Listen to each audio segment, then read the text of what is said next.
Hello and welcome back to my channel. So in this video we are going to learn about some interesting sums. Okay, like you can see here we have 1 plus 3 plus 5 and I have written here it's 3 square. 1 plus 3 plus 5 plus 7 is what? So this I am going to tell you in this video. So this is very interesting fact. So you are just adding the odds, okay? Odd numbers 1 plus 3 plus 5 plus 7 plus 9, and in next sum you added 11, next odd number, okay, and after that 13. So what will be the answer of these sums? Okay, so look here now. So it is 4 square and this is 5 square, this is 6 square, 7 square, 8 square, okay. When we have 17, this is 9 square, okay, and up to so on. If we will add 19, it will be 10 square. But how did I find these sums? First of all, I will tell you the formula for this. Suppose we are adding the odd numbers 1 plus 3 plus 5 up to so on. The last term, you will see L, last term, okay. If L is last term, the sum of this series will be equal to L plus 1 by 2 whole square, okay. So like here the last term was 17, okay. So what did I do? 17 plus 1 by 2 whole square, okay. 17 plus 1 is 18 by 2 is 9.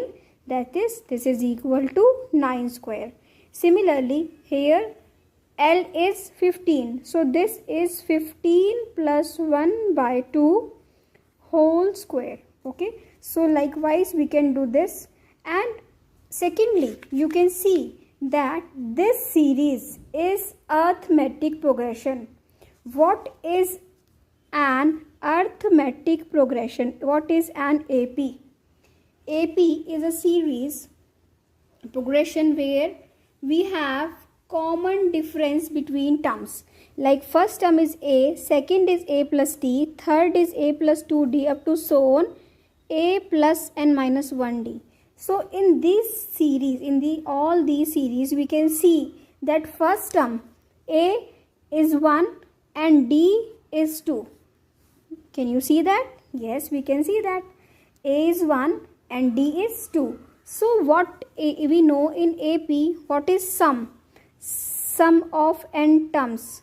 This is equal to n by 2 2A plus n minus 1 into D. Okay. So here if I write n by 2, I know in all these sums A is 1. So if I substitute A1 and D2, what will I get? I will get 2 into 1 is 2, okay. N minus 1 and D is 2. So now solve this. We will get n by 2. This is 2 plus 2n minus 2. We cancel out this. Now n by 2 multiply 2n, cancel out this. We get n square.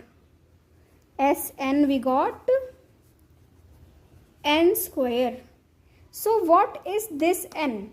If you know number of terms, how many terms you are having, then you do not need to do this as also, okay. But if you don't know number of terms, like if we have so many terms, like I write here any big number 5, 6, 2, 5.